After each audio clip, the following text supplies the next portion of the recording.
Next जो reaction है, जैसे अल्कोहल होता है वैसे थायो अल्कोहल होता है, तो इसमें कोई ज़्यादा मैं इतना फोकस नहीं कर रहा हूँ। हाँ, इनकेस कभी क्वेश्चन को उसने थोड़ा सा ट्विस्ट करने की कोशिश करे तो ऐसा कर सकता है, बस ROH की जगह RSH, ठीक है, थायो अल्कोहल या थायोल जिसको हम बोलते हैं वो दे सकता है। सेम रिएक्शन है कीटोन के साथ, जब ROH की रिएक्शन कराते थे तो जैसे हेमी एसिटल बनता था, उसी तरीके से यहाँ पे OR की जगह SR आ जाएगा, फिर अगेन इसकी रिएक्शन कराओगे तो दोनों जार SR आ जाएगा। सेम ऐसा ही एल्डिहाइड के अंदर हो जाएगा और सेम ऐसा ही, ठीक है, डाइथायोल के अंदर हो जाएगा, ठीक है। तो कुछ इसमें नया नहीं है, तो बस इसी के कंटिन्यू मैंने एक साथ तीनों टाइप की रिएक्शन बता दी, एल्डिहाइड के साथ भी, कीटोन के साथ भी, और अगर डाइथायोल आ जाए तो भी कोई फर्क नहीं पड़ता है, ठीक है। तो इसको कॉपी कर लेना, सेम मैकेनिज्म सेम चीज़ें रहेगी नहीं। अब जो नेक्स्ट रिएक्शन है, ठीक है, वो इंपॉर्टेंट है।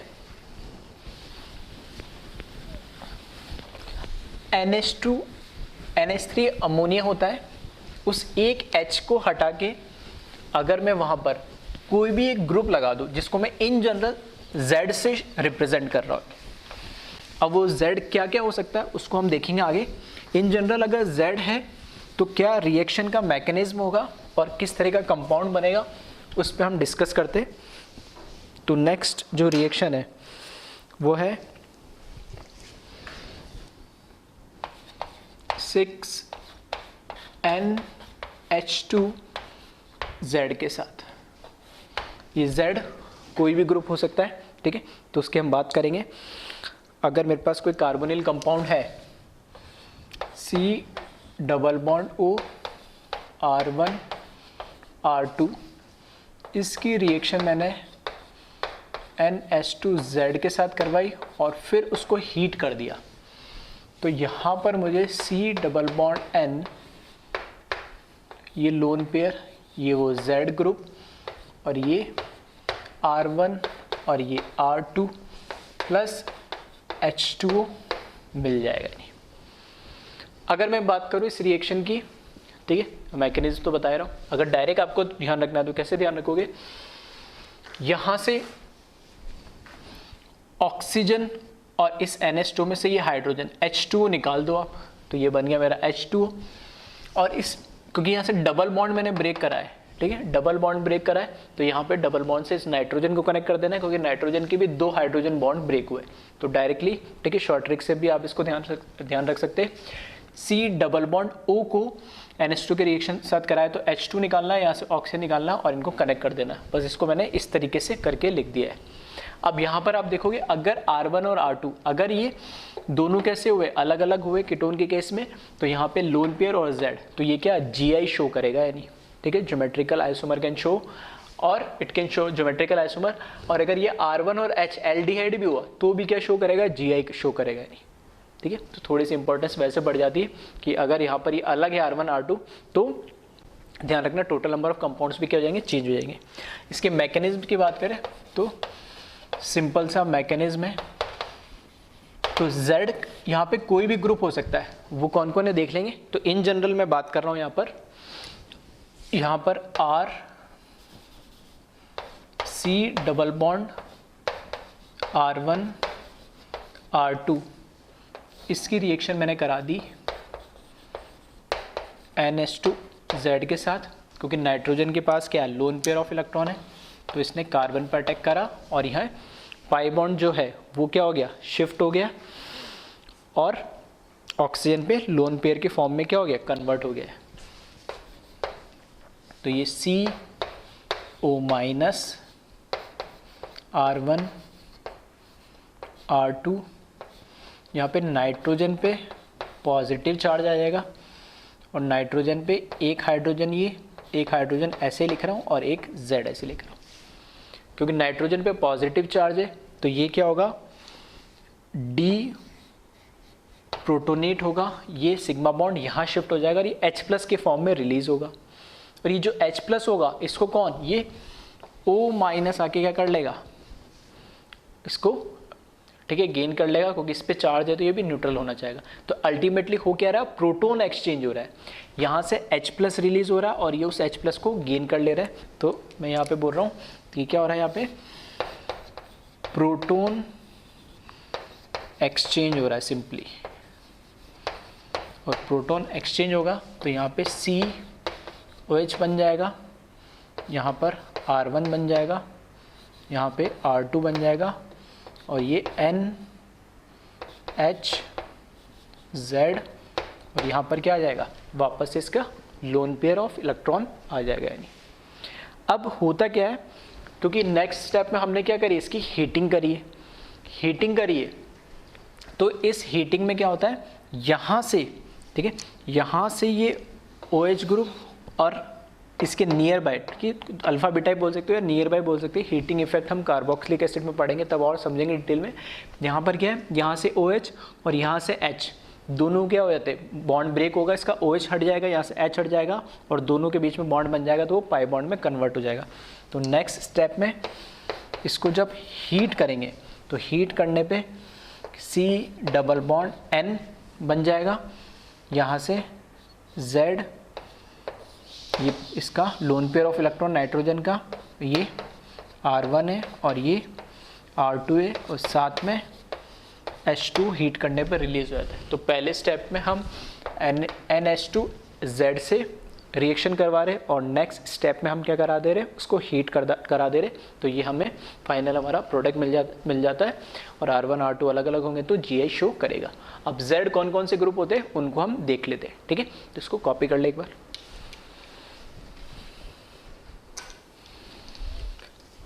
अब इसमें जो फर्स्ट एग्जांपल लिया है हमने, ठीक है, NH2Z में Z की जगह क्या लगा दिया मैंने, OH, और इसको हम बोलते हैं हाइड्रोक्सिल अमीन।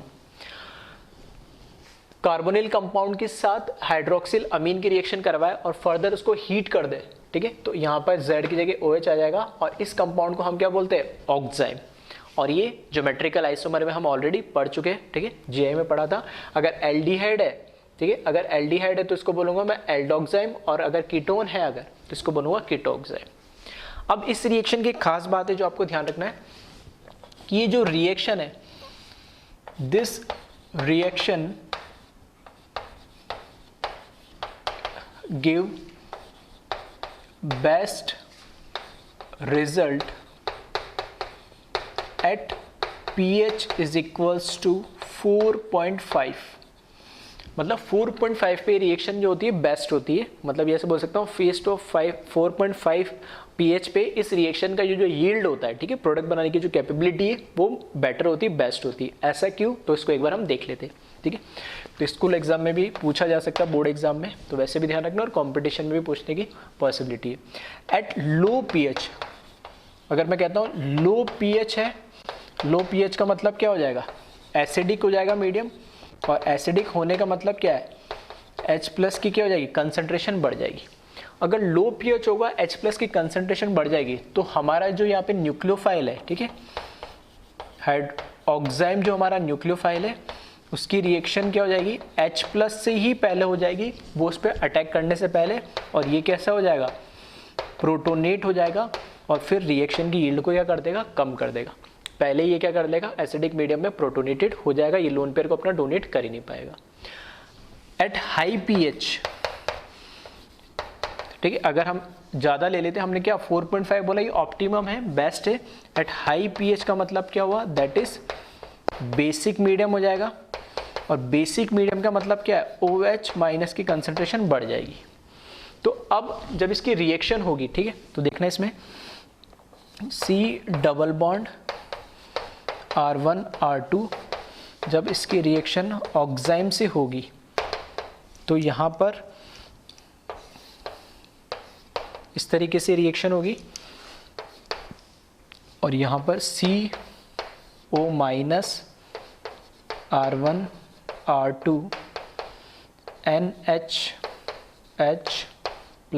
और यहाँ पर OH।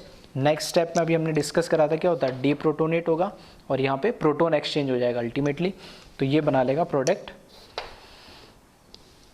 COH R1 R2 NHOH, ठीक है। ये हमारा क्या बना लेगा, प्रोडक्ट बना लेगा, और फर्दर हीट करेंगे तो यहाँ से H2 निकल जाएगा। अब अगर जब बेसिक हाई पीएच ले लेंगे मतलब बेसिक मीडियम हो जाएगा, OH माइनस की कंसंट्रेशन बढ़ जाएगी। तो OH माइनस की कंसंट्रेशन बढ़ने से जब रिएक्शन हो रही होगी तो जब ये प्रोडक्ट बनेगा, ठीक है, तो हीटिंग कराएंगे तब तो होगा ही, लेकिन हीटिंग कराने से पहले ही, क्योंकि जो बेसिक मीडियम होने से, ठीक है, OH माइनस की कंसंट्रेशन बढ़ जाएगी और यहाँ से ये H प्लस एब्स्ट्रैक्ट कर लेगा, एसिड बेस रिएक्शन हो जाएगी, और एसिड बेस रिएक्शन होते ही यहाँ पर CO minus NH2 OH R1 और यहाँ पर R2, ठीक है, ये वापस से एनाइन बन जाएगा, और एनाइन जो है O माइनस वो स्टेबल नहीं होगा, स्टेबल नहीं होगा तो ये क्या करेगा, इधर अपना लोन पेयर डोनेट करेगा और ये एज ए लिविंग ग्रुप फिर से निकल जाएगा। दैट मीन्स ये प्रोडक्ट आगे कन्वर्ट होने की जो उसकी टेंडेंसी होगी, कैपेबिलिटी होगी, वो क्या हो जाएगी, कम हो जाएगी। तो इस वजह से यहाँ पर, ठीक है, इस वजह से जो ये रिएक्शन है इसके लिए, ठीक है, अगर ये किसमें वापस से ये C double bond O R1 और R2 प्लस यहाँ पर हमारे पास ये NH2 OH में, ठीक है, अच्छा एक ज़्यादा लगा दिया यहाँ पे, फिर फर्दर वो H प्लस से प्रोटोनेट होगी कन्वर्ट हो जाएगी। तो अल्टीमेटली क्या है कि कार्बोनिल में कंपाउंड कन्वर्ट हो जाएगी। तो अगर हाई पीएच होगा तो जो हमारा न्यूक्लियोफाइल है वो पहले ही प्रोटोनेट हो जाएगा, और अगर लो पीएच में एसिडिक मीडियम में H प्लस में प्रोटोनेट हो जाएगा, और हाई पीएच पे बेसिक मीडियम होने पे जो हमारा प्रोडक्ट बन रहा है तो वो जैसे यहाँ पे OH ग्रुप बनेगा वो उसको क्या कर लेगा, यहाँ पर एसिड बेस रिएक्शन के थ्रू यहाँ पे एनाइन में कन्वर्ट कर देगा, जो कि स्टेबल नहीं होगा, और ये क्या करेगा, वापस से कार्बोनिल में कन्वर्ट हो जाएगा। तो इसलिए जो रिएक्शन का जो पीएच यहाँ बताया गया, ठीक है, 4.5, ठीक है, ये ऑप्टिमम पीएच है, इस पीएच पे ये बेस्ट यील्ड देता है। तो इसको एक बार आप कॉपी कर ले इसी तरीके, ठीक है। अब इस तरह की और कौन रिएक्शन देता है, तो एक तो ये हो गया हाइड्रोक्सिल अमीन, ठीक है। नेक्स्ट कौन है, तो वन बाय वन हम देख लेते हैं। और नेक्स्ट है यहाँ पे हाइड्राजीन।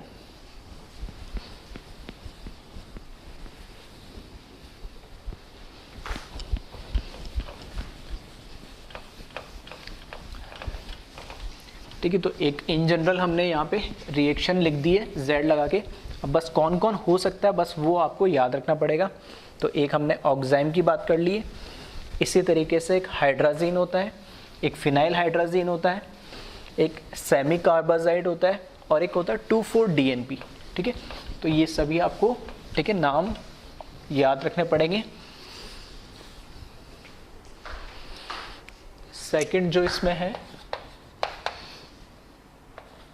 ठीक है, इसकी रिएक्शन करा दी हमने, हाइड्राजीन NH2 ये कहलाता है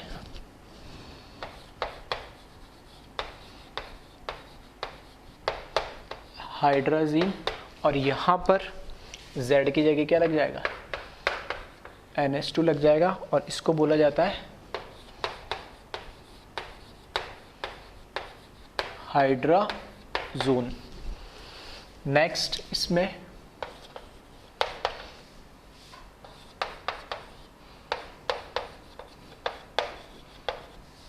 इसकी रिएक्शन करवा दी आपने, ठीक है, हाइड्रोजन से ही सेम ऐसे होता है फिनाइल हाइड्रोजन जिसको बोलते हैं, वो होता है NH2, यहाँ पे NH, एक H हटा के यहाँ पे PH बेंजीन रिंग लगा दे,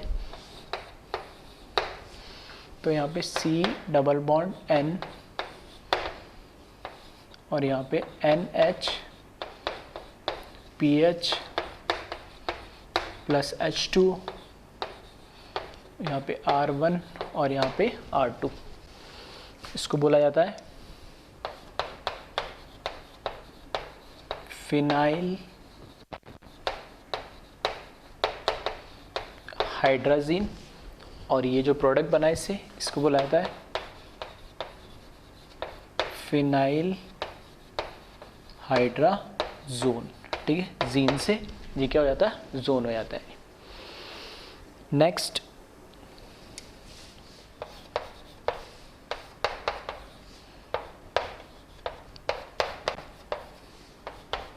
ठीक है, नेक्स्ट जो इसमें है वो है सेमी कार्बाजाइड, ठीक है। सेमी कार्बाजाइड क्या होता है, NH2 NHC double bond NH2, ठीक है, इसको बोला जाता है सेमी कार्बाजाइड। और इस सेमी कार्बाजाइड में अगर आप देखोगे तो डबल, देखो इधर भी लोन पेयर है, इसके पास भी लोन पेयर है, इसके पास भी लोन पेयर है, तो double single lone pair, double single lone pair. लेकिन यहाँ इसके साथ कोई कॉन्जुगेशन नहीं, इसलिए ना तो ये वाला lone pair nucleophile gas attack करता, ना ही ये वाला lone pair nucleophile gas attack करता है, सिर्फ ये वाला करता है। ये वाला करता है तो इसके दोनों हाइड्रोजन हटा दो, यहाँ से ऑक्सीजन हटा दो और प्रोडक्ट बना दे इसमें। तो यहाँ से C डबल बॉन्ड N और यहाँ पर, यहाँ से H2 निकल जाएगा, तो यहाँ पर N NHC double bond NH2 R1 और R2 प्लस यहाँ से H2 निकल जाएगा, ठीक है। और इसका जो नाम होता है इसको बोलता है सेमी कार्बाजाइड बोला जाता है इसको।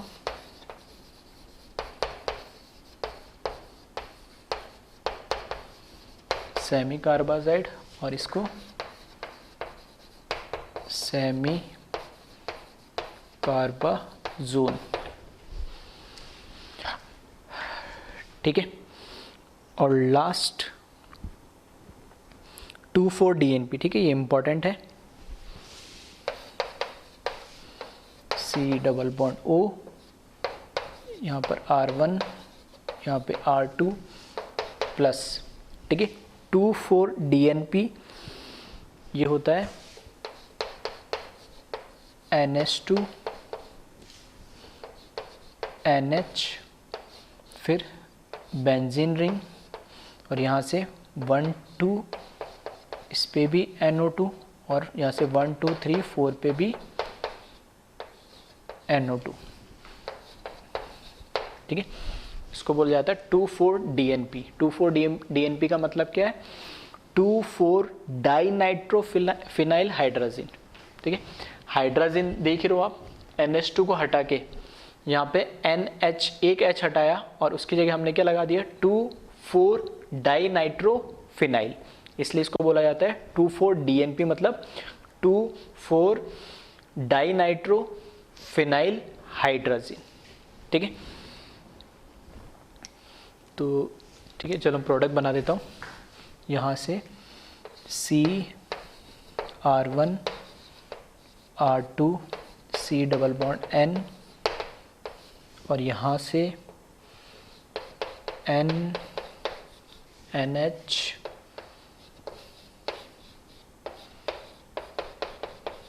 NO2, यहाँ पे NO2 और प्लस यहाँ पे H2, ठीक है। नाम थोड़ा लिख लेना इसका नीचे, थोड़ा सा इम्पोर्टेंट है, तो इसको बोल रहा हूँ मैं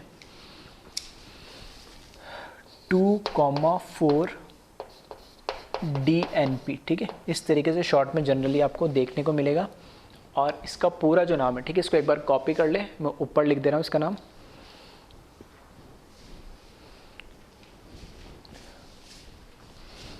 ठीक है, मैं यहाँ पर बना देता हूँ, इसको थोड़ा कन्वीनियंट होगा।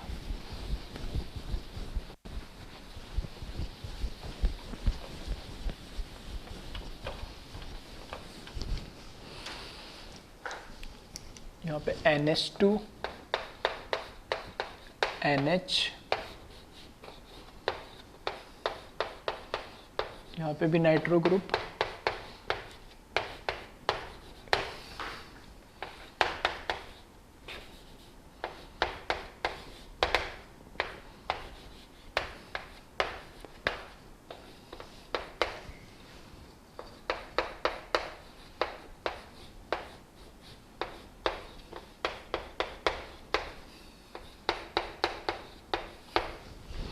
ठीक है।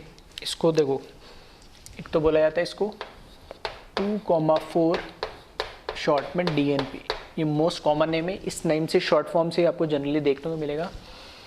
और इसको बोला जाता है 2,4-डाइनाइट्रोफिनाइल हाइड्राजीन, ठीक है। डीएनपी का मतलब तो सिर्फ डाइनाइट्रोफिनाइल है, और लेकिन एक्चुअल में ये क्या है, हाइड्राजीन है। और सबसे इम्पोर्टेंट बात, इसका एक कॉमन नेम भी है, ठीक है। कॉमन नेम है ब्रैडीज रिएजेंट भी बोला जाता है इसको, ठीक है। तो ध्यान रखना 2,4-DNP को ही क्या बोला जाता है, ब्रैडीज रिएजेंट बोला जाता है।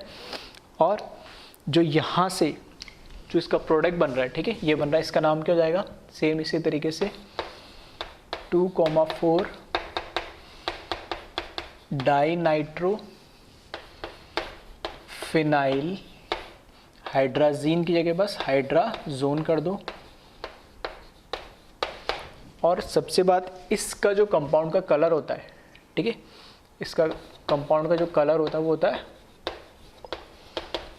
Orange red. अब इसकी इंपॉर्टेंस ये कलर बताता है कि जो हमारे पास 2,4-DNP से जो हमारा प्रोडक्ट बन रहा है उसका कलर आता है ऑरेंज रेड। तो अगर हमारे पास बहुत सारे अलग अलग ग्रुप के कंपाउंड हमें दे रखे हो और हमें उसमें से पता करना हो कि हमें कौन सा कार्बोनिल कंपाउंड है, तो मैं क्या करूँगा, 2,4-DNP से रिएक्शन करवा दूंगा, या ब्रेडिस रिएजेंट से मैं क्या करूँगा, रिएक्शन करा दूंगा। और अगर मुझे ऑरेंज रेड कलर अपीयर हुआ तब तो मैं मान लूँगा कि ये कार्बोनिल ग्रुप है, दैट मीन्स एल्डिहाइड या कीटोन है, ठीक है, यही दे रिएक्शन देंगे। उसके अलावा और कोई ग्रुप है तो वो रिएक्शन नहीं देंगे। तो अगर मुझे बहुत सारे ग्रुप में से सिर्फ कार्बोनिल को अलग करना है तो मैं ब्रैडिस रिएजेंट 2,4-DNP से रिएक्शन कराऊंगा, जो ऑरेंज रेड कलर का प्रोडक्ट देगा रिएक्शन होने पे।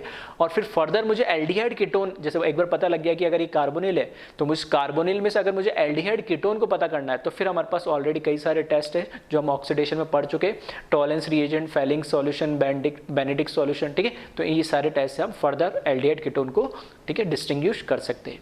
तो एक बार इसको आप कॉपी कर लें।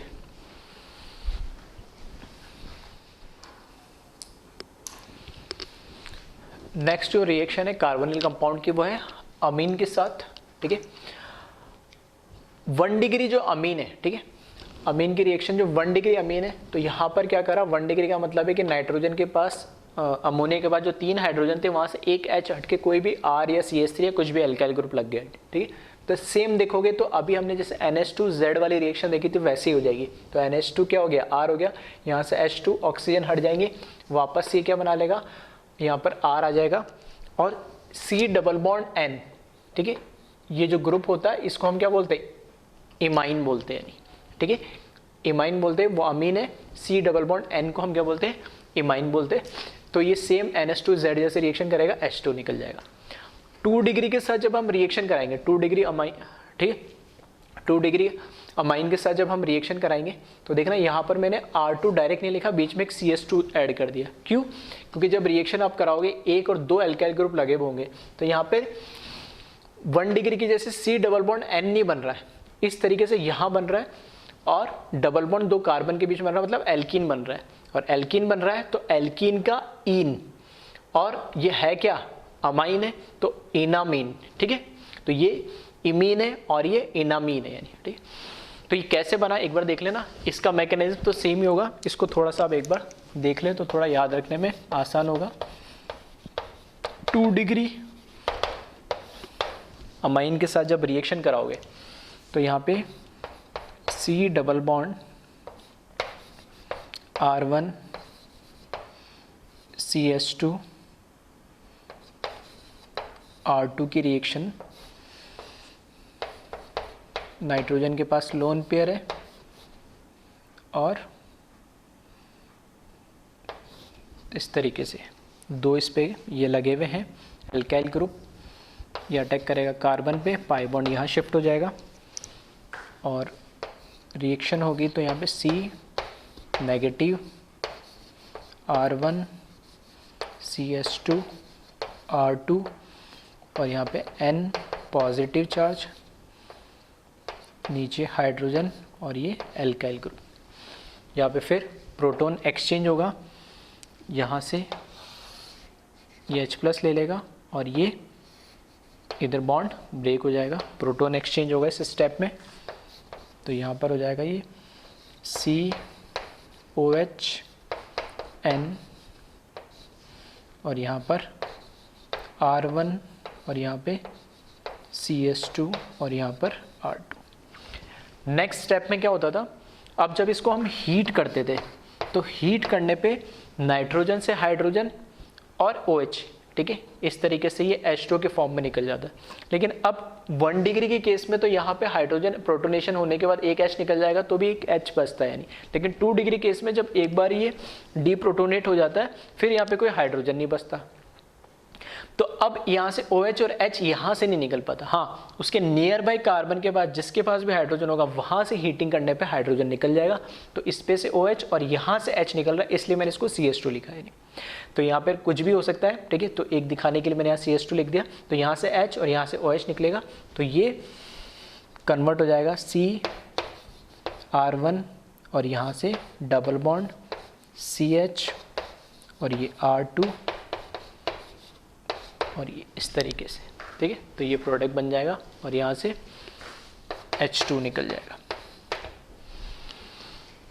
और अगर 3 डिग्री के साथ जब हम रिएक्शन करवाते हैं, ठीक है, तो 3 डिग्री के साथ रिएक्शन करवाने पे ये रिएक्शन होती नहीं है, ठीक है। क्यों नहीं होती, तो एक बार पहले इसको कॉपी कर ले, मैं इसी में थोड़ा सा समझा दूंगा आपको, ठीक है। जब 3 डिग्री के साथ रिएक्शन कराओगे, इसी रिएक्शन को मैं चेंज कर दे रहा हूँ 2 डिग्री वाले को।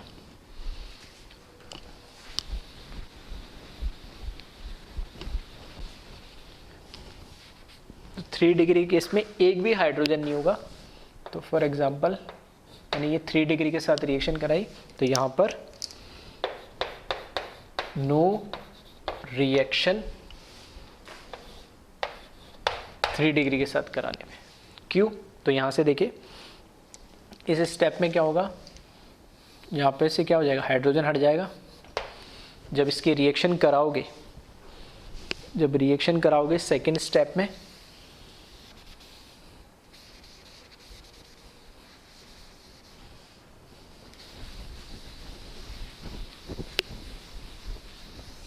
तो सेकेंड स्टेप में जब रिएक्शन करा दोगे तो ये बन जाएगा, ठीक है। अब इस केस में अब इस पे जो पॉजिटिव चार्ज है नाइट्रोजन पे वो स्टेबल तो है नहीं। अब स्टेबल नहीं है तो क्या करें, डीप्रोटोनेट तो होगा नहीं, ठीक है, एल्काइल ग्रुप को तो निकाल नहीं सकता है। तो फर्दर अब इसको भी क्या है, ये स्टेबल नहीं है तो ये अपना क्या है बॉन्ड लेना चाहेगा, और यहाँ पे नेगेटिव चार्ज है उसको भी प्रोटोनेशन नहीं मिल रहा है, तो ये बॉन्ड इधर वापस से ब्रेक होगा और ये इधर मतलब वापस ही क्या चला जाएगा, रिवर्स डायरेक्शन में चला जाएगा, और ये रिएक्शन फर्दर नहीं होती है। तो 1 डिग्री अमीन की रिएक्शन सेम होगी जैसे NH2 Z के साथ होगा और उसके साथ क्या बनेगा, इमीन बनेगा। 2 डिग्री के साथ रिएक्शन जब होगी तो C डबल बॉन्ड N नहीं मिलेगा हमें, C डबल बॉन्ड C मिलेगा, जो भी एल्काइल ग्रुप उसके साथ R1 R2 किसी में से भी हाइड्रोजन को एलिमिनेट करके, ठीक है, H2 निकाल लेगा और इनामीन बनेगा, और 3 डिग्री में कोई रिएक्शन नहीं होगी, ठीक है। तो इसको आप कॉपी कर ले। और एक लास्ट जो रिएक्शन होती है, ठीक है, ग्रिग्नार्ड की रिएक्शन करा, कार्बोनिल कंपाउंड की रिएक्शन करा दो मैं ग्रिग्नार्ड के साथ, ठीक है। तो ग्रिग्नार्ड के साथ रिएक्शन ऑलरेडी हम अलग से टॉपिक में पढ़ चुके, तो ग्रिग्नार्ड वाले रिएक्शन में अलग से नहीं बता रहा हूँ, और इसको एक बार आप चाहो तो कॉपी कर ले। बस एक चीज़ लिख देता हूँ मैं, रिएक्शन विथ ग्रिग्नार्ड, ठीक है। तो रिएक्शन विथ ग्रिग्नार्ड में एक एग्जाम्पल लिख देता हूँ, और ग्रिग्नार्ड ऑलरेडी हमने अलग से पूरे टॉपिक को डिस्कस करा है, इसलिए यहाँ फिर से मैं नहीं बता रहा हूँ। 6 है तो ये 7th रिएक्शन ग्रिग्नार्ड रिएजेंट, ठीक है। तो ग्रिग्नार्ड रिएजेंट के साथ कार्बोनिल कंपाउंड की रिएक्शन होती है। तो अगर मुझे, ठीक है, इस तरीके से कोई ग्रुप दे रखा है, ठीक है, और एक साइड, ठीक है, एक साइड मैंने कीटोन ले लिया और एक साइड चलो मैं एल्डिहाइड ले लेता हूँ।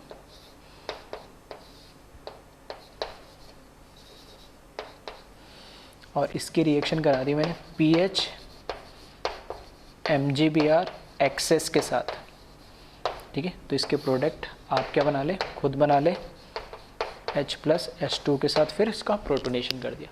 तो यहाँ पे pH क्या होता है, pH यहाँ पे माइनस की फॉर्म में एग्जिस्ट करता है, और ये पूरा कंबाइनली क्या है, प्लस की फॉर्म में एग्जिस्ट करेगा, Mg+2 और एक Br-, तो Br- मतलब तो एक टोटल पॉजिटिव चार्ज होता है। तो इसकी रिएक्शन जब होगी तो यहाँ से जो प्रोडक्ट मुझे मिलेगा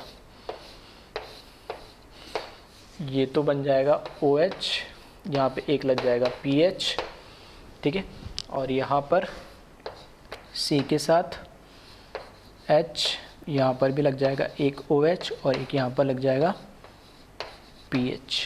ठीक है, तो ग्रिग्नार्ड के साथ रिएक्शन ऑलरेडी हम डिस्कस कर चुके हैं। तो इसको एक बार आप कॉपी कर लें। तो ये सारी रिएक्शंस थी जो हमने इसके साथ जो कार्बोनिल कंपाउंड के साथ जो रिएक्शंस होती है वो सारे हमने कंपाउंड के साथ देख लिए।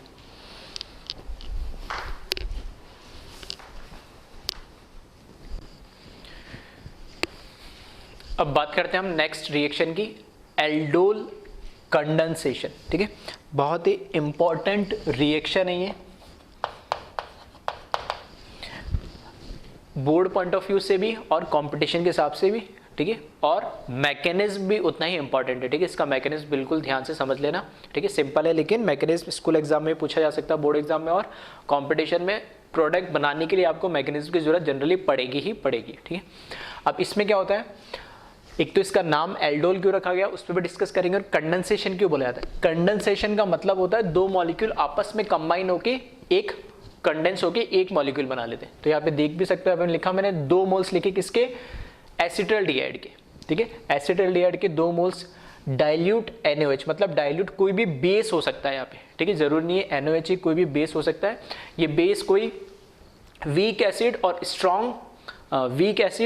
स्ट्रॉन्ग बेस का कोई सॉल्ट भी हो सकता है। फॉर एग्जांपल जैसे K2CO3 ले लो। ठीक है, तो वो क्या है, एक H2CO3 वीक एसिड है और KOH क्या है, स्ट्रॉन्ग बेस है। तो वीक एसिड स्ट्रॉन्ग बेस का कोई भी सॉल्ट हो सकता है। मतलब अल्टीमेटली हमें बेसिक मीडियम प्रोवाइड करना होता है। तो बेसिक मीडियम में ये दोनों इसके 2 मॉलिक्यूल कंडेंस होके और ये एक मॉलिक्यूल बनाता है।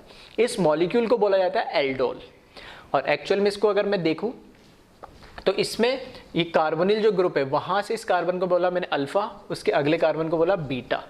तो बीटा पे क्या लगा, OH ग्रुप, तो इसको बीटा हाइड्रोक्सी कार्बोनिल भी बोला जाता है। ठीक है, और इन जनरल में हम इसको एल्डोल के नाम से जाना जाता है। एल्डोल क्यों बोला जाता है, क्योंकि इसमें एल्डिहाइड ALD ये जो कार्बोनिल ग्रुप है, ठीक है, तो ये तो क्या दिखा रहा है मुझे, एल्डिहाइड दिखा रहा है, तो ALD एल्डिहाइड का ALD और ये अल्कोहल का OL, तो दोनों को कंबाइन करके एल्डोल बोला जाता है। नहीं मतलब इसमें एल्डिहाइड भी होता है और अल्कोहल भी होता है, इसलिए हम इसको क्या बोलते हैं, एल्डोल बोलते हैं। इस एल्डोल को अगर हम फर्दर हीट कर दे, बेसिक मीडियम में हीट भी करना है और बेसिक मीडियम में करना है, तब यहां से क्या होगा, अल्फा से तो H निकल जाएगा और बीटा से OH निकल जाएगा, और इन दोनों के बीच में क्या आ जाएगा, डबल बॉन्ड आ जाएगा।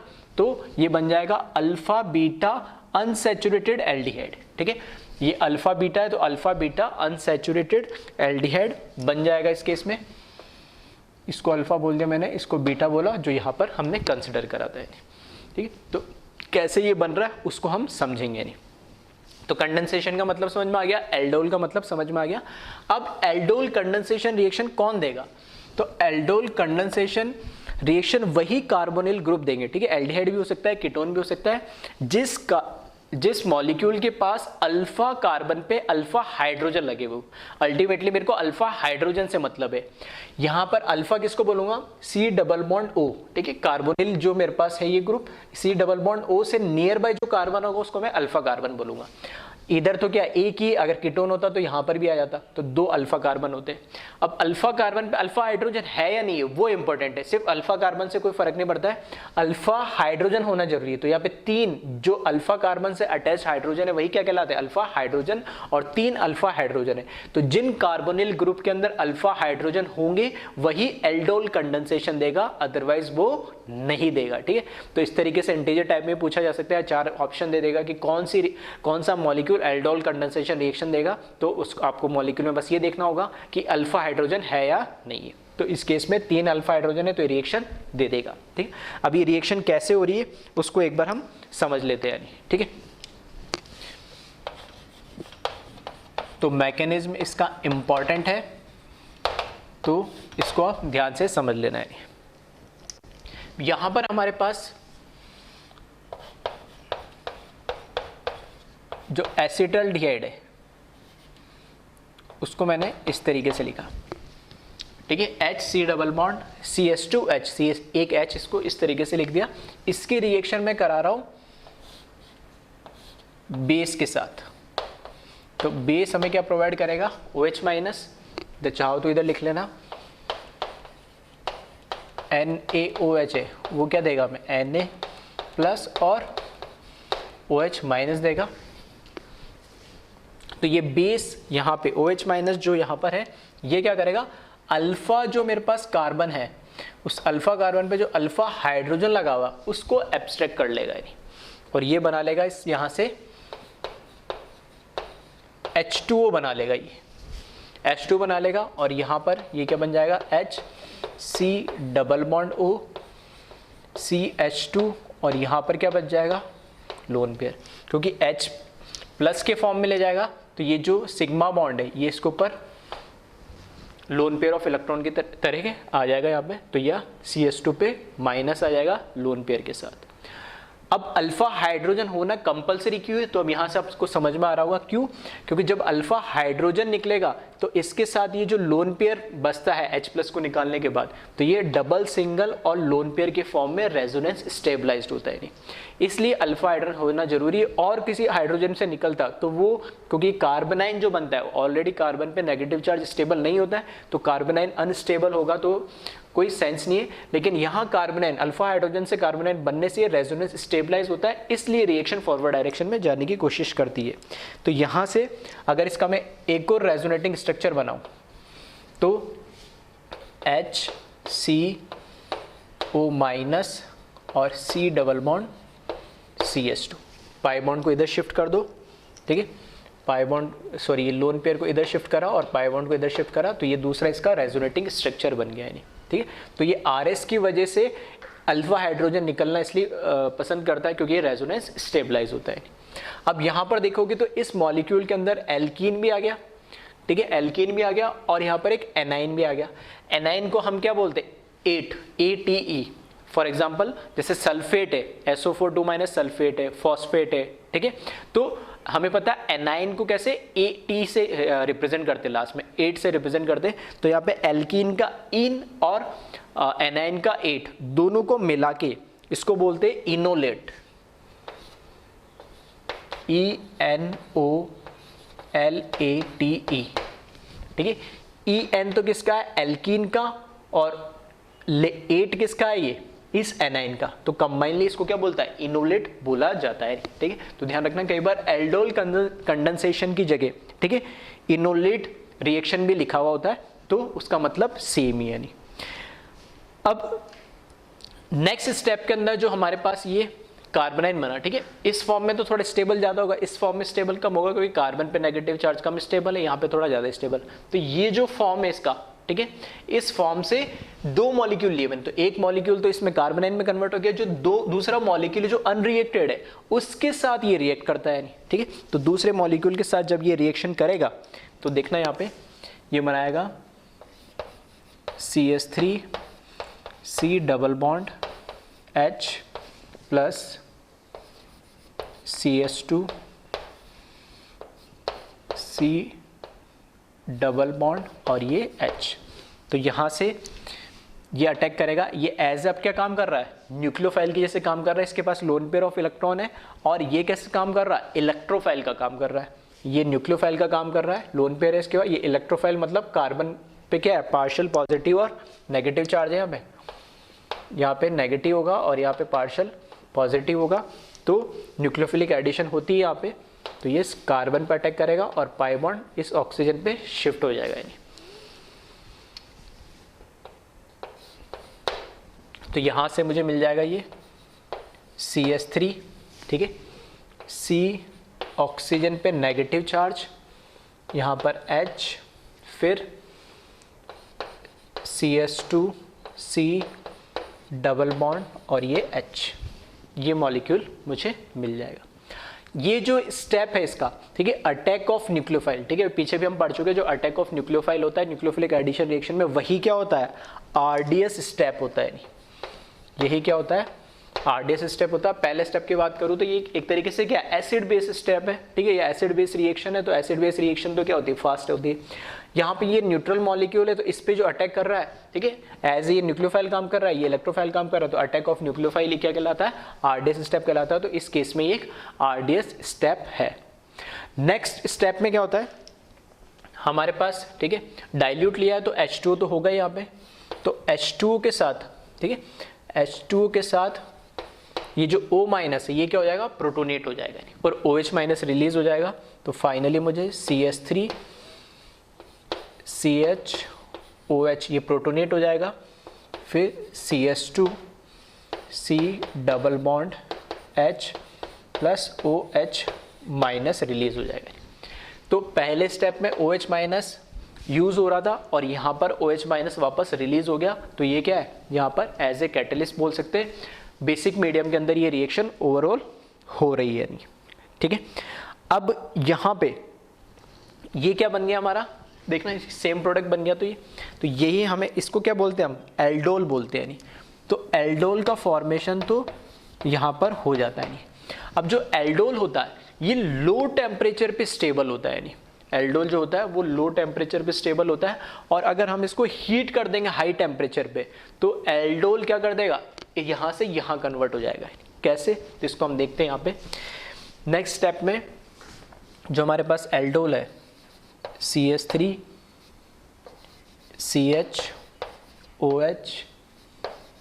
CH2 C double bond H, इसकी रिएक्शन जब मैं बेसिक मीडियम में कराऊंगा, ठीक है, बेसिक मीडियम में कराएंगे तो यहाँ पर क्या है, जो इसको और ठीक है इस तरीके से लिख देता हूँ मैं, यहाँ पर जो H लगा हुआ है कहाँ पर, ये मेरे पास अल्फ़ा कार्बन और ये कौन सा है, बीटा कार्बन। तो अल्फ़ा कार्बन से ये क्या करता है, H निकाल लेता है बेसिक मीडियम में। बेसिक मीडियम में ये H निकाल लेगा और यहाँ से बन जाएगा CH3, ठीक है, CH3 CHOH C negative charge H, ठीक है। चाहो तो इसको एक साथ बना सकते। देखना यहाँ पर जो मैकेनिज्म होता है एक्चुअल में कौन सा होता है, E1CB मैकेनिज्म होता है, ठीक है, E1CB मैकेनिज्म होता है। तो E1CB मैकेनिज्म में क्या होता है, ये जो बेस है, ठीक है, E1CB का मतलब ही क्या होता है, कॉन्जुगेट बेस इसमें लेते हैं, ठीक है। तो ये बेस क्या करेगा, इस H पर अटैक करेगा, H प्लस के फॉर्म में ले जाएगा और ये जो सिग्मा बॉन्ड है, ठीक है, ये सिग्मा बॉन्ड किस में, यहाँ पे, चलो एक स्टेप में एक्स्ट्रा लिख ही देता हूँ यहाँ पे। जब H प्लस के फॉर्म में ले गया तो यहाँ पर क्या आ गया, नेगेटिव चार्ज आ गया, नेगेटिव चार्ज आ गया और यहाँ पे C डबल बॉन्ड H मिल गया। तो नेक्स्ट स्टेप में क्या हुआ, यहाँ से पाई बॉन्ड में कन्वर्ट हो जाएगा ये लोन पेयर ऑफ इलेक्ट्रॉन और यहाँ से इसको फोर्स करेगा OH को निकलने के लिए, ठीक है। तो E1CB मैकेनिज्म हमने पढ़ा था, उसमें क्या होता है, जो कॉन्जुगेट बेस होता है, ठीक है, वो फोर्सफुली उसको निकालता है। तो यहाँ पर ये जो लोन पेयर ऑफ इलेक्ट्रॉन है ये पाई में कन्वर्ट हो जाता है और यहाँ से OH के फॉर्म में निकाल देगा और ये कन्वर्ट हो जाएगा फाइनली, ठीक है। साथ में इधर से क्या रिलीज हो जाएगा, साथ में प्लस यहाँ से H2O रिलीज हो गया और ये, ठीक है, हीट कर देने से ये CH3 CH double bond CH C double bond और H में कन्वर्ट हो जाता है। तो यहाँ पे अगर मैं ऐसा बोलूँ, ठीक है, इधर जो मैकेनिज्म यूज़ हो रहा है, जो मैकेनिज्म यहाँ यूज़ हो रहा है वो यूज़ हो रहा है E1CB, ठीक है, E1CB मैकेनिज्म यूज़ हो रहा है, एल्डोल का कन्वर्जन हो जा रहा है अल्फा बीटा अनसैचुरेटेड एल्डिहाइड के अंदर, ठीक है। तो इस तरीके से आपको बस रिएक्शन में ध्यान रखना है, सिर्फ डाइल्यूट NaOH दे दिया, ठीक है, तब तो मैं किस में कन्वर्ट कर दूंगा, अल्फा हाइड्रोजन अगर है कार्बोनिल कंपाउंड में तब तो मैं एल्डोल में कन्वर्ट कर दूंगा और फर्दर उसी के नीचे डाइल्यूट NaOH के साथ, क्योंकि बेस तो यही बेस यहाँ पर यूज हो जाएगा, ठीक है, ये बेस वहाँ पे भी यूज हो जाएगा, कोई फर्क नहीं पड़ता। और साथ में डेल्टा सिंबल दे रखा, हीटिंग दे रखी, तब आपको यहाँ से H2O भी क्या करना पड़ेगा, निकालना पड़ेगा। तो इधर साथ में मैं H2O भी लिख देता हूँ, ठीक है। तो इस तरीके से फाइनली यहाँ पर, और ये बेस यहाँ पे यूज़ हुआ था, तो इस केस में दिखा सकता हूँ मैं, ये बेस यहाँ पर इस स्टेप में बेस यूज़ हुआ तो वापस रीजनरेट हुआ, जो यहाँ से OH माइनस निकला और ये OH माइनस H, ये H2 बन गया जो मैंने यहाँ पर लिखा। तो ये कहलाता है एल्डोल कंडेंसेशन। दो मॉलिक्यूल कंबाइन होते और एक मॉलिक्यूल ये बना लेता है। और इसमें खास बात ये आपको ध्यान रखनी है कि लो टेम्परेचर पे एल्डोल फॉर्म ही रहेगा और हाई टेम्परेचर पे ये अनसैचुरेटेड एल्डिहाइड में कन्वर्ट हो जाएगा। और ये रिएक्शन बेस के साथ कोई भी जो बेसिक मीडियम प्रोवाइड करता है, तो ऐसा सॉल्ट भी हो सकता है जो बेसिक मीडियम प्रोवाइड करे। इनिशियली जैसे मैंने बताया था, वीक एसिड और स्ट्रॉन्ग बेस का सॉल्ट भी हो सकता है। ठीक है, तो इसको एक बार आप कॉपी कर ले।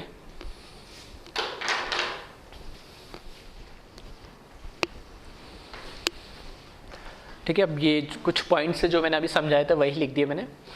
कार्बोनिल कंपाउंड, ठीक है, फर्स्ट पॉइंट लिखा carbonyl compound having alpha hydrogen undergo aldol condensation. ठीक है, तो एल्डोल कंडेंसेशन के लिए मस्ट नेसेसरी कंडीशन क्या है कि उस कार्बोनिल कंपाउंड में अल्फा हाइड्रोजन होना जरूरी है। ठीक है, अल्फा कार्बन तो हो सकता है, कोई बड़ी बात नहीं है, लेकिन उसके साथ अल्फा हाइड्रोजन होना जरूरी है। सेकेंड पॉइंट लिखा है two molecule combine and form one molecule is known as condensation. ठीक है, तो हमने देखा था दो मॉलिक्यूल कंबाइन होकर एक बना ले रहा है, उसी को हम क्या बोलते हैं, कंडेंसेशन। ठीक है, नेक्स्ट लिखा अटैक। ठीक है, attack of carbanion on unreacted carbonyl molecule is RDS। ठीक है, जो सेकंड स्टेप था जिसमें हम फर्स्ट स्टेप में क्या बनाते हैं, कार्बोनाइन बना रहे। ठीक है, जो रेजोनेंस स्टेबलाइज होता है और वो जो कार्बन एनाइन जो अनरिएक्टेड मॉलिक्यूल पे अटैक करता है। ठीक है, जो कार्बोनाइन होता है वो तो न्यूक्लियोफाइल जैसे बिहेव करता है और जो अनरिएक्टेड मॉलिक्यूल होता है वो एज ए इलेक्ट्रोफाइल बिहेव करता है और जो उन दोनों की रिएक्शन होती है वही RDS स्टेप होता है इसमें। नेक्स्ट लिखा aldol is stable at low temperature and at high temperature in basic medium dehydration takes place by E1CB mechanism। ठीक है, तो लो अगर टेम्परेचर मेंशन नहीं कर रखा है तो हम प्रोडक्ट एल्डोल बना के छोड़ देंगे। अगर वह डेल्टा का सिंबल बना रखा है तो फिर उसका फर्दर डिहाइड्रेशन करके हमें अनसैचुरेटेड कंपाउंड बनाना है यानी। ठीक है, फिर aldol can also takes place in salt of weak acid and strong base that is K2CO3। ठीक है, ऐसा कोई भी सॉल्ट हो सकता है, एग्जांपल के लिए एक लिखा मैंने। ठीक है, ऐसा कोई भी सॉल्ट हो सकता है जो वीक एसिड और स्ट्रॉन्ग बेस से बना हुआ हो। ठीक है, उसको हम क्या बोलेंगे, फॉर एग्जांपल जैसे अगर मैं बात करूं NaCN। ठीक है, तो NaCN जो है वो भी क्या है, वीक एसिड और स्ट्रॉन्ग बेस का सॉल्ट है। तो मतलब अल्टीमेटली हमें बेसिक मीडियम चाहिए होता है, तो वो किसी भी सॉल्ट से आ सकता है, वो जो स्ट्रॉन्ग वीक एसिड और स्ट्रॉन्ग बेस का सॉल्ट होगा। तो इस तरह के क्वेश्चन में जनरली मिल जाएंगे which among the following show aldol condensation. ठीक है, तो कौन सा एल्डोल कंडेंसेशन शो करेगा वो हमें बताना है। तो आपको बस ये देखना है कि उस कंपाउंड में अल्फा हाइड्रोजन है या नहीं है।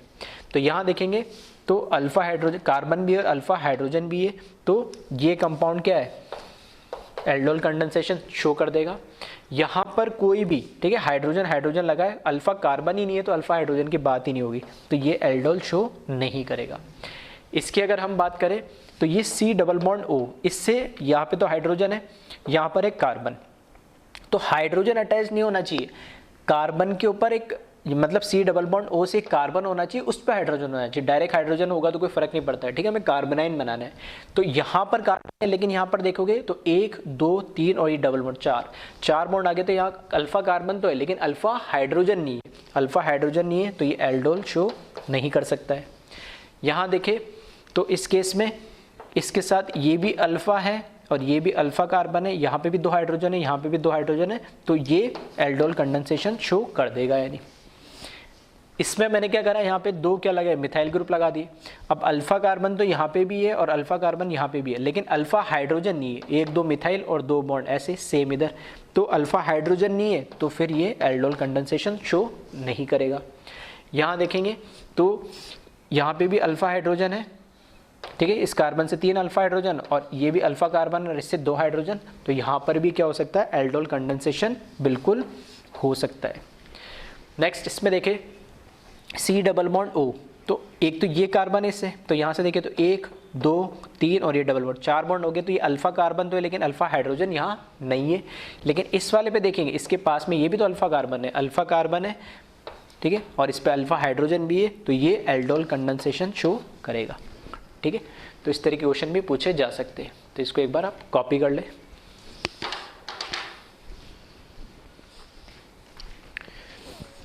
ठीक है, नेक्स्ट इसमें क्वेश्चन देखिए, एक टाइप का पहले दिया था मैंने एल्डिहाइड, अब लिया मैंने एक कीटोन, और कीटोन में भी मैंने क्या लिया है, इधर लिया है मिथाइल और इधर लिया इथाइल। तो इधर तो सिर्फ मिथाइल है और इधर ऐसे बोल सकता हूँ 1 डिग्री अल्फा हाइड्रोजन, मतलब अल्फा कार्बन दोनों साइड क्या अलग अलग है, अगर अल्फा कार्बन दोनों साइड अलग अलग है तो ऑब्वियस सी बात है कार्बनाइन भी अलग अलग बनेंगे और कार्बनाइन अलग अलग बनेंगे तो प्रोडक्ट भी अलग अलग बनेंगे।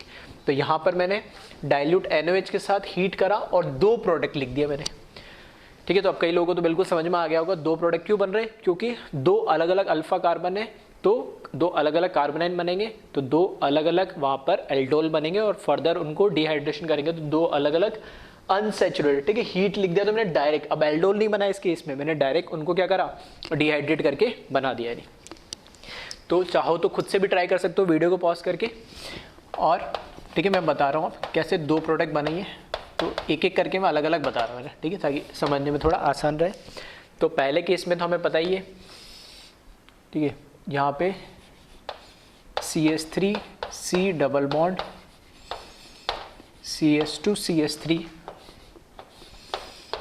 बेस के साथ रिएक्शन होगी, और फॉर एग्जांपल इस वाले, ठीक है, इस वाले से ये हाइड्रोजन निकाल लेता है 1 डिग्री से, तो ये बना लेगा CH3 C double bond CH2 carbanion CH3 plus यहाँ से H2, ठीक है। अब ये जो कार्बनाइन है, ठीक है, इनोलेट फॉर्म नहीं बना रहा हूँ मैं, बस वो समझाने के लिए बताया था, इस रेजोनेंस स्टेबलाइज होता है। अब ये जो कार्बनाइन है अगले ऐसे ही एक और मॉलिक्यूल पे ये क्या करेगा, अटैक करेगा, तो CH3 C double bond CH2 CH3 plus इस तरीके से लिख रहा हूँ मैं इसको CH3 CH, ठीक है, ऑलरेडी एक H हट जाएगा, ठीक है, तो यहाँ पर आ जाएगा CH minus C double bond CH3। ये एज ए न्यूक्लियोफाइल इस पर अटैक करेगा इलेक्ट्रोफाइल की तरह और ये बना लेगा इस पर प्रोडक्ट, तो ये बन जाएगा फाइनली मेरे पास CH3 C O पे नेगेटिव, ठीक है, यहाँ से CH2 CH3 और ये जुड़ जाएगा CH यहाँ पे CH3 और C डबल बॉन्ड और CH3।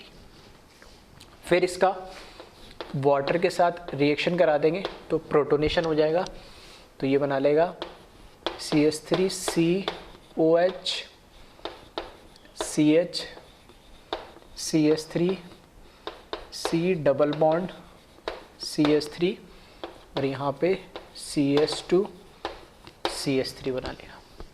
और फर्दर इसको क्या करेंगे, हम हीट करेंगे, तो यहाँ पे देखना ये हमारे पास अल्फ़ा, इस C डबल बॉन्ड के पास में ये अल्फ़ा और ये बीटा, तो हीट करने पे अल्फ़ा बीटा क्या हो जाएगा, डिहाइड्रेशन हो जाएगा। तो अल्फ़ा बीटा डिहाइड्रेशन होगा तो यहाँ से OH निकल जाएगा और इस कार्बन से H निकल जाएगा, तो यहाँ आ जाएगा डबल बॉन्डेड, ठीक है। तो यहाँ से देखोगे तो कौन सा बन जाएगा आपके पास, यही प्रोडक्ट बन जाएगा ऐसे, इसको, ठीक है, मैं स्पेस कम है तो हीट करेंगे बेसिक मीडियम में, तो यहाँ से प्रोडक्ट बन जाएगा, ठीक है। तो आपके पास स्पेस हो गया तो एक स्टेप ज़्यादा लिख लेना, मैंने इसी में लिख दिया। नेक्स्ट, ठीक है, ये तो मैंने बनाया फर्स्ट प्रोडक्ट।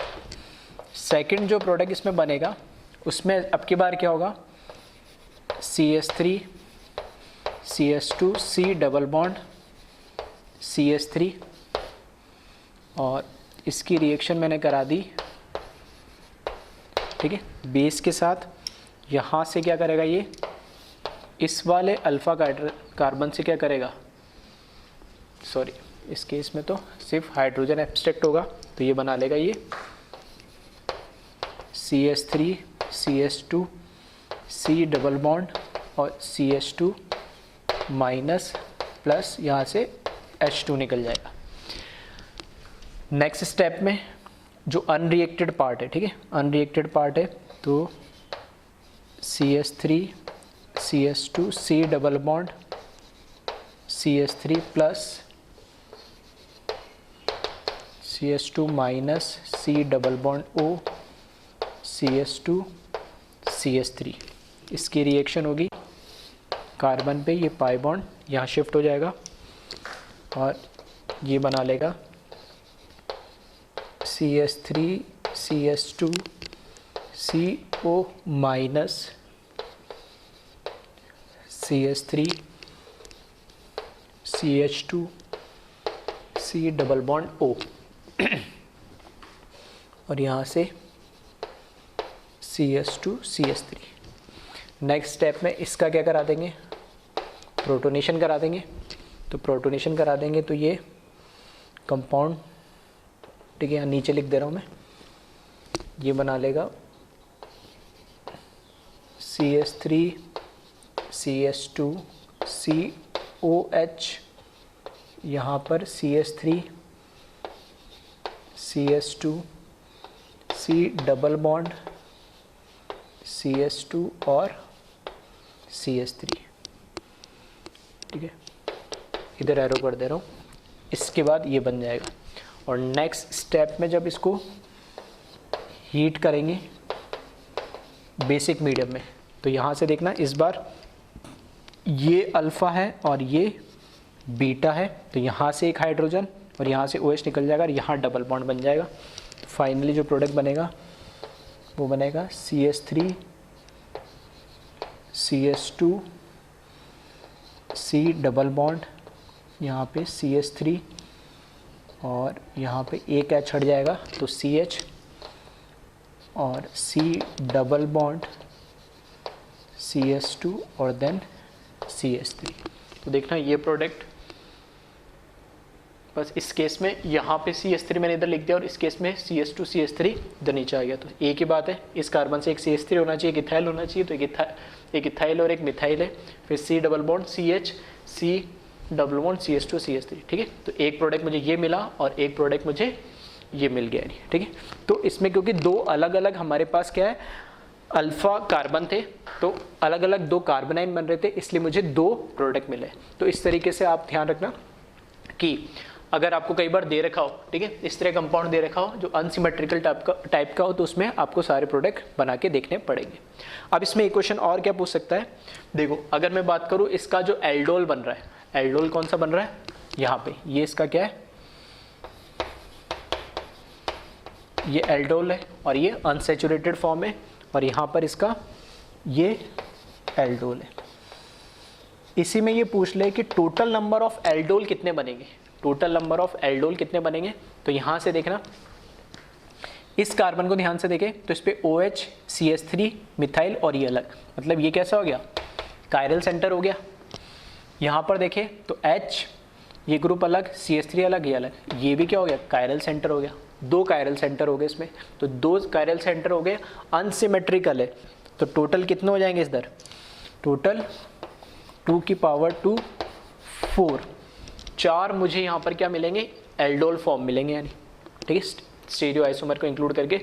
तो ये भी क्योंकि कायरल सेंटर है और ये भी कायरल सेंटर है और अनसिमेट्रिकल कंपाउंड है, तो 2 की पावर 2 4 एल्डोल मिलेंगे। यहाँ पर अगर हम देखें तो ये यहाँ पर क्या हो गया, कायरल सेंटर हो गया, OH इथाइल अलग, मिथाइल अलग और ये ग्रुप अलग। फिर एक ही कायरल सेंटर, इसमें एक ही कायरल सेंटर, तो दो बनेंगे, एक R फॉर्म और एक S फॉर्म। तो यहाँ से इसके, ठीक है, R एंड S दो फॉर्म बनेंगे। तो टोटल अगर एल्डोल की अगर मैं बात करूँ तो 4 और 2 6 एल्डोल फॉर्म मिलेंगे।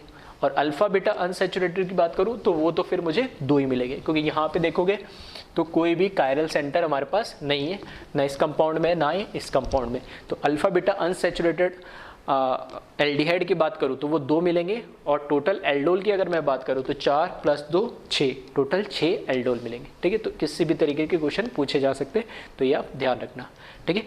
तो दोनों मैंने बात कर ली, एल्डिहाइड की भी और कीटोन की भी, ठीक है। अब एल्डोल के अलग अलग टाइप होते हैं, वो हम आगे डिस्कस करेंगे, ठीक है। तो इसको एक बार कॉपी कर लें आप।